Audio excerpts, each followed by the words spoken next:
इस वीडियो में हम बात करेंगे कि क्यों हम किसी कंट्रोल सिस्टम को टाइप 2 से आगे नहीं लेकर के जाते हैं। टाइप 3 या टाइप 4 सिस्टम हम क्यों नहीं डिज़ाइन करते हैं, हम सिर्फ टाइप 0, टाइप 1 और टाइप 2 सिस्टम तक ही रुक जाते हैं। तो ऐसा क्यों होता है, ये इस वीडियो में हम इसके रीज़न को डिस्कस करने वाले हैं। पिछले वीडियो में मैंने आपको बताया था कि टाइप 2 सिस्टम को जब हम स्टेप इनपुट देते हैं तो एरर जो है वो 0 आती है, रैंप इनपुट में भी एरर 0 आती है, जबकि पैराबोलिक इनपुट में कुछ फाइनाइट एरर देखने को मिलती है। अब एरर जो है, मैग्नीट्यूड ऑफ एरर जो है वो इन्वर्सली प्रोपोर्शनल है सिस्टम गेन के। तो अगर आपको एरर को 0 करना है तो सिस्टम गेन के को इन्फिनिटी बनाना पड़ेगा। तो अगर हम टाइप 3 सिस्टम यूज़ करेंगे तो वो स्टेप इनपुट के लिए भी एरर 0 देगा, रैंप के लिए भी 0 देगा और पैराबोलिक के लिए भी 0 देगा। इसका मतलब है उन तीनों के लिए ही आपको सिस्टम गेन के को इन्फिनिटी रखना पड़ेगा। जबकि सिस्टम गेन के जो है वो किसी सिस्टम का इंटरनल पैरामीटर है जिसको आप ना इन्फिनिटी बना सकते हैं, ना 0 रख सकते हैं और ना ही कोई नेगेटिव वैल्यू ले सकते हैं। सिस्टम गेन के हमेशा एक फाइनाइट और पॉजिटिव वैल्यू होती है।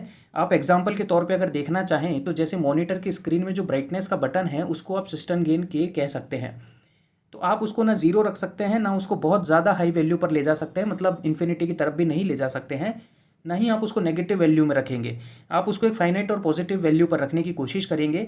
हम किसी कार के गैस पेडल को सिस्टम गेन के कह सकते हैं, तो सेम चीज़ वहाँ पर भी अप्लाई होती है। आप किसी एम्पलीफायर के वॉल्यूम नॉब को भी सिस्टम गेन के तौर पे देख सकते हैं। तो आप समझ सकते हैं कि सिस्टम गेन के को एक फाइनाइट और पॉजिटिव वैल्यू ही होना पड़ता है अगर आपको उस सिस्टम का सही आउटपुट चाहिए। तो अगर आप उस सिस्टम गेन के को बहुत लो वैल्यू या 0 वैल्यू करने की तरफ लेकर के जाएंगे तो आपके उस सिस्टम का आउटपुट ही नहीं निकलेगा। और अगर आप उस सिस्टम गेन को बहुत ज़्यादा वैल्यू इंक्रीज कर देंगे, मतलब इन्फिनिटी की तरफ लेकर के जाएंगे, तो उस सिस्टम की स्टेबिलिटी से आपको कॉम्प्रोमाइज़ करना पड़ेगा। वो सिस्टम स्टेबल नहीं रहेगा, वो अनस्टेबल की तरफ बढ़ता चला जाएगा। तो ये दोनों ही चीज़ें डिज़ायरेबल नहीं है, इसीलिए हम के को एक फाइनाइट वैल्यू पर ही रखते हैं। दूसरी चीज़ यहाँ पर समझने वाली ये है, जब आप सिस्टम के टाइप को इंक्रीज करते हैं, जैसा कि हमारे पास टाइप 0 सिस्टम में एक भी पोल नहीं था जो ओरिजिन पर हो। टाइप 1 सिस्टम में एक पोल था, टाइप 2 सिस्टम में 2 पोल थे और टाइप 3 सिस्टम की अगर हम बात करेंगे तो वहाँ पर 3 पोल देखने को मिलेंगे। तो इसका मतलब है कि हम नंबर ऑफ इंटीग्रेशन टर्म्स को इंक्रीज कर रहे हैं। तो 1/s की टर्म बढ़ती चली जा रही है। जैसा कि टाइप 0 सिस्टम में इस s की कोई टर्म ही नहीं थी, लेकिन टाइप 1 में एक टर्म थी, टाइप 2 में 2 टर्म थी, टाइप 3 में 3 टर्म हो जाएंगी।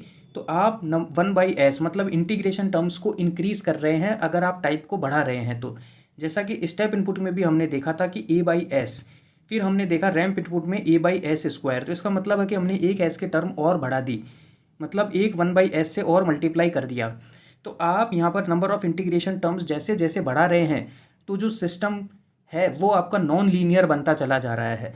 लीनियरिटी जो है वो डिस्टर्ब हो जाती है जैसे जैसे आप नंबर ऑफ इंटीग्रेशन टर्म्स को बढ़ाते हैं।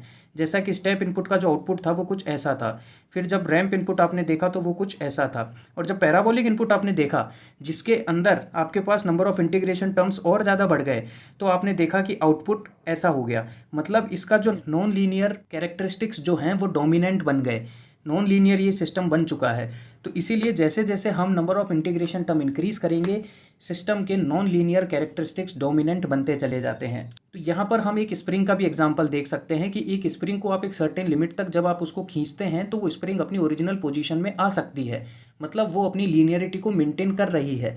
लेकिन एक सर्टेन लिमिट ऑफ टाइम के बाद जब आप उसको खींचते हैं तो वो अपनी लीनियरिटी की प्रॉपर्टी को छोड़ देती है और वो नॉन लीनियर बन जाती है, मतलब वो एक सैचुरेटेड पोजीशन को अटेन कर लेती है जहाँ से वो वापस नहीं आ सकती है। तो उसके नॉन लीनियर कैरेक्टरिस्टिक्स डोमिनेंट हो जाते हैं जैसे जैसे आप उसको ज़्यादा खींचने की तरफ लेकर के जाते हैं। तो इसीलिए हम नंबर ऑफ इंटीग्रेशन टर्म्स को बहुत ज़्यादा इंक्रीज नहीं कर सकते हैं, क्योंकि सिस्टम जो है वो नॉन लीनियर बन जाएगा।